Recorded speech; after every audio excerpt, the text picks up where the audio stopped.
Yeleng, yele mundi la Congo. Yeleng, yele mundi la Congo.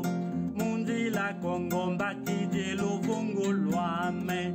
Luvungu lwame, tungilanga mbangu zame. Embangu zame, yangilanga ngola zame. Engola zame, zizele vana yanga.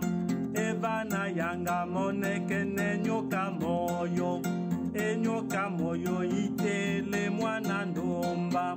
E mwana ndumba bokelende aitate mundi la Congo. Aitate mundi la Congo. Mundi la Congo wakanenge ngomatanu. Engomatanu pelekete pakindundu. E pakindundu pelekete aitate mundi la Congo. Aitate mundi la Congo. Aitate mundi la Congo.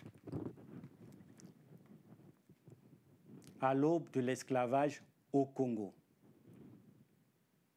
Il y a très très longtemps sur cette planète, appelée jadis Congo, en lien avec sa couleur bleue, la planète bleue, Mbua Congo, Mbua Kalunga, disaient les Bakongo pour parler de l'océan Atlantique. Cette planète a porté de grandes civilisations, notamment les civilisations de la vallée du Nil. Certains parmi vous ont peut-être entendu parler de la Mésopotamie, de l'Égypte au nord-est de l'Afrique. Civilisation égyptienne de plusieurs milliers d'années, dont les connaissances et les antiquités sont disséminées aux quatre coins de notre monde, aux quatre coins de notre planète bleue. Je ne vais pas évoquer les civilisations de l'Antiquité antique que la tradition Congo appelle Tandu Kiankulu, ni de Tandu Kiankulunkulu, l'Antiquité de l'Antiquité, avant l'invention de l'écriture en Éthiopie, en Mésopotamie, en Égypte. À la chute de la civilisation égyptienne, certains peuples sont partis d'Égypte pour ériger leur nation, comme les Ben Israël, les Bena Congo, les Banaba Congo ou les Bakongo. Les Ben Israël s'installèrent au Proche-Orient où ils fondèrent l'Israël antique, capitale Jérusalem. Les Banaba Congo, quittant le nord, entamèrent une longue migration vers le centre de l'Afrique. Partant de cette gloire de la civilisation égyptienne qui a apporté sa lumière aux quatre coins de notre planète, beaucoup de pays se sont constitués. L'Inde, la Chine, la Grèce antique, la Rome antique. L'Empire romain domina le bassin méditerranéen de la Grande-Bretagne à l'Égypte, de l'Espagne à la Mésopotamie, en 117,5 millions de kilomètres carrés, 60 à 80 millions d'habitants. À son apogée, il surnomma la Méditerranée notre mère. Au début de notre ère naquit au Proche-Orient Emmanuel, connu sous le nom de Jésus-Christ. Il apporta un enseignement nouveau qui ébranla le pouvoir de Rome. Une guerre éclata plusieurs années plus tard et la capitale d'Israël antique, Jérusalem, fut détruite en 70 de notre ère. Les disciples de Jésus-Christ, de plus en plus nombreux, furent martyrisés, asservis. De même le peuple israélien. Ils s'exilèrent dans le monde, emportant leur religion et le message de Jésus-Christ jusqu'à Rome. Partout où ils s'étaient exilés, la collaboration des Ben Israël était forte. Enseignant leur culture de génération en génération, répandant leur religion, amassant des richesses, priant pour la reconstruction d'Israël. Finalement, Rome adopta l'enseignement de Jésus-Christ. La religion chrétienne fut alors créée à partir de celle-ci, et il se répandit en Europe au fur et à mesure. En Europe, certains pays comme la Gaule, Germanie, en Afrique du Nord, Carthage, ces pays décidèrent de s'affranchir du joug de la Rome antique à qui ils livrèrent des guerres jusqu'à sa chute. Les Banaba-Congo s'installèrent en Afrique centrale de l'Ouest après une très longue migration en passant par l'Éthiopie, le Zimbabwe, le désert du Kalahari. Ils fondèrent au IVe siècle de notre ère Congo Diantotela, l'Empire fédéral du Congo, capitale Mbanza Congo, sous la direction de Nentatsukulu Akanda ou patriarche Mfumu Nimia Lukeni Wantete. Au fur et à mesure qu'ils devenaient très nombreux, partant du mont Kumba Wangudi, le nombril de la mer, les Bakongo occupèrent le reste du pays, se mariant avec les peuples autochtones, les Bambaka. Le Congo s'étendait du nord de la Namibie jusqu'au Gabon, un pays fédéral composé de plusieurs provinces. Au 5e siècle, en Arabie naquit en 570 Mohammed qui fonda la religion islamique.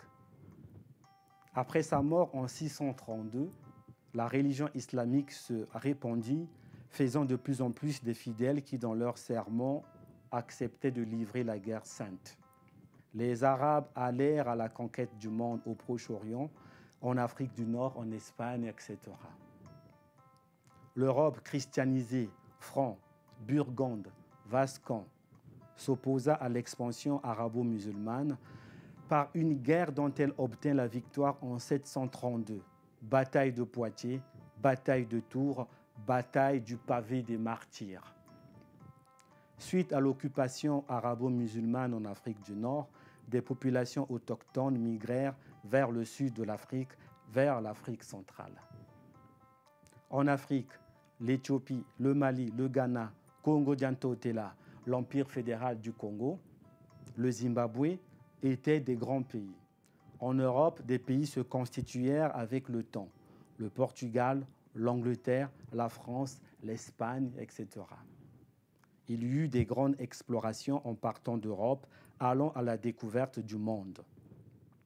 Partout où allaient les explorateurs européens, ils amassèrent connaissances, techniques de navigation de plus en plus nouvelles, technologies, boussoles, poudre pour les armes à feu, imprimerie, etc. À la fin du XIVe siècle, beaucoup d'explorateurs allèrent à la conquête de la planète bleue dans leurs caravelles, avec armes à feu, Bible de la religion chrétienne, et surtout avec une soif de richesse. C'était la ruée vers les épices en Asie, par exemple. Certains étaient inspirés par le livre des merveilles de Marco Polo. Des mythes se constituèrent, le cap de Bonne-Espérance, le royaume du prêtre Jean, dont le fleuve regorge de pierres précieuses, dont le palais est éclairé par des pierres parmi les plus précieuses. Au Congo, du XIVe au XVe siècle, 1300 à 1481, se succédèrent sur le trône de Mbanza Congo les Ntotela suivants. Mutende Ngidi, Nanga Mutombo, Nzinga Nuzoma, Nanga Makaba, Nkanga Nimi, Nkuwu Mutinu, Nzinga Kuwu. En 1457, un prophète, un Ngunza, Nebouela Mwanda, prédit l'arrivée des Européens au Congo. Au cours d'une exploration, le navigateur portugais Diego Cao découvrit, en 1471, Congo dia Luangu, la province nord-occidentale de Congo Diantotela, l'Empire fédéral du Congo, qu'il dénomma Rio da Gabao, devenu plus tard Gabon. En 1482, Nzadia Mwanza, le fleuve puissant, appelé fleuve Congo, au cœur de l'Empire du Congo. À leur arrivée au Congo Diantotela, précisément à Mpinda, Soyo, les Bakongo étaient sidérés et remplis de joie.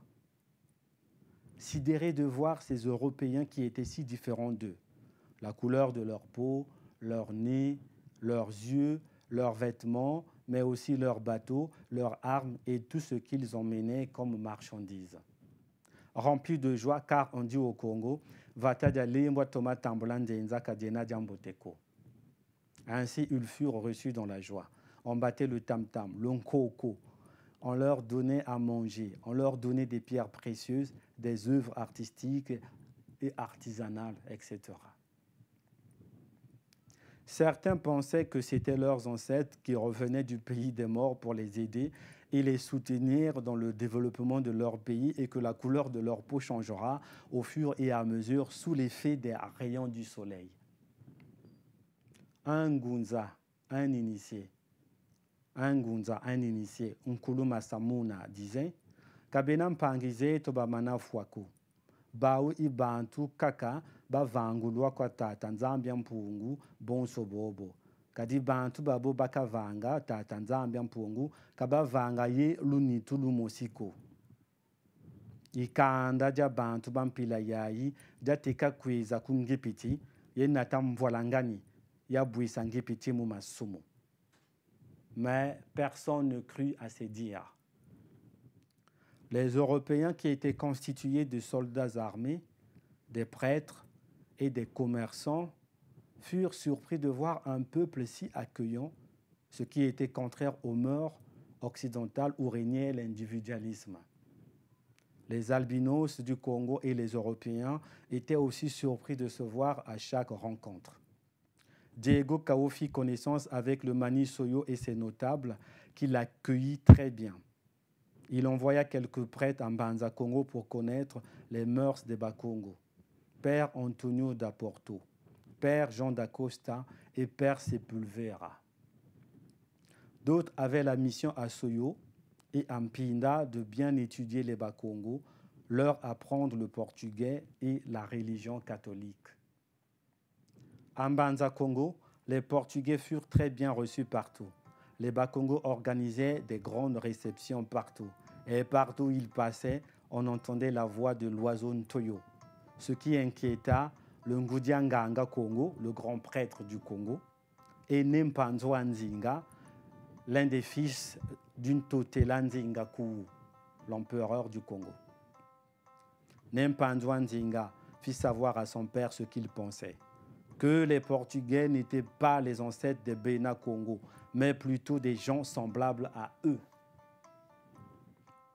Les jours et les mois passèrent. Les Bakongo apprirent que 13 bateaux débarquèrent à Sangadja Congo, à Sakalunga, qui devint dans la bouche des Portugais Sao Tomé. Une forteresse, un port pour les explorations sur l'océan Atlantique et vers l'Inde.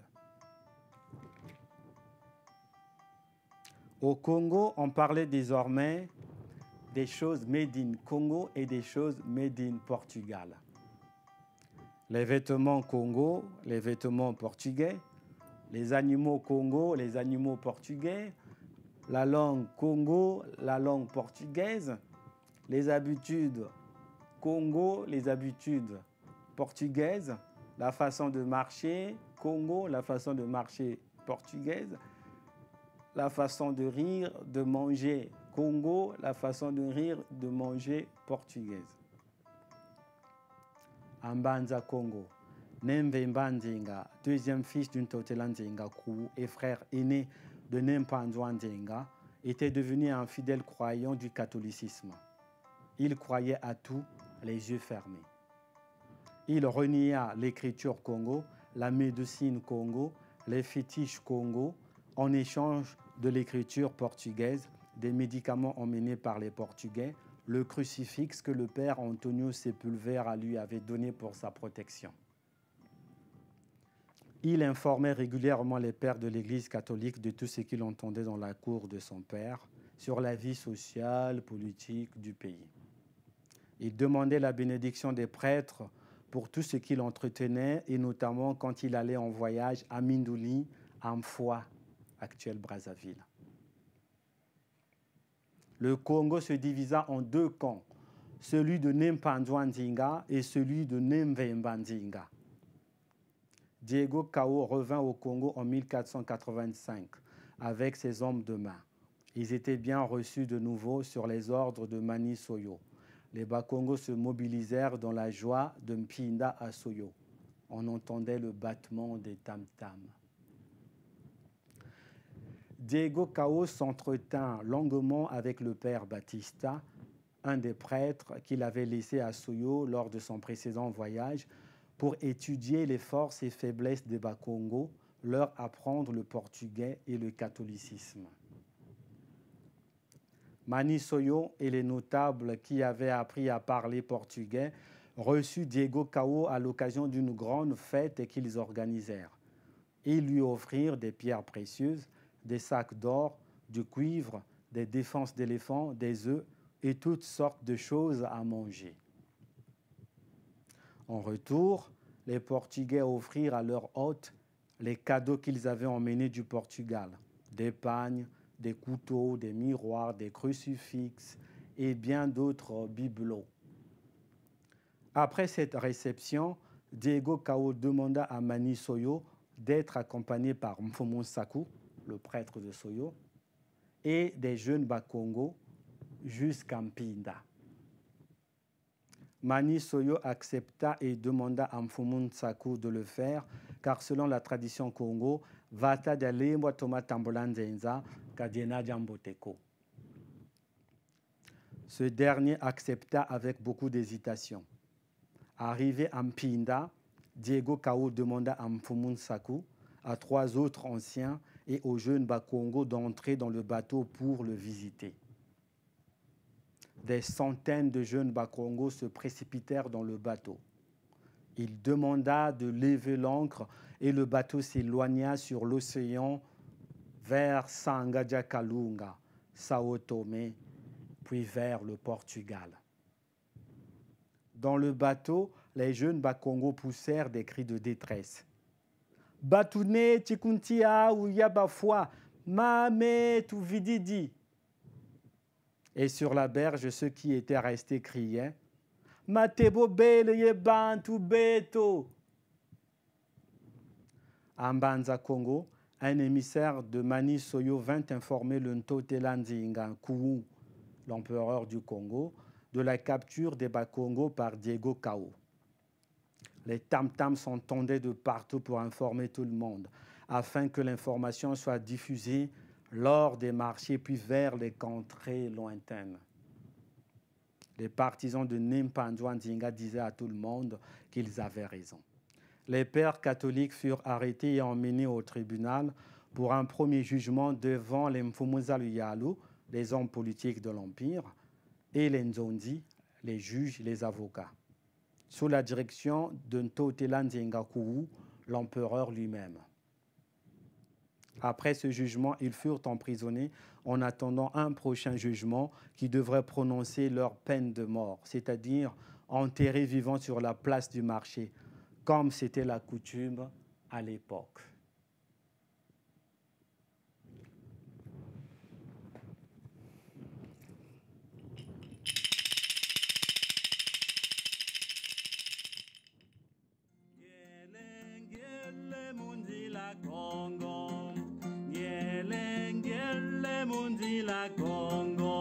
Mundila Congo moneke nenyoka suku enyoka suku ineke vana mongo evana mongo salama nekwela jame divene kia kwa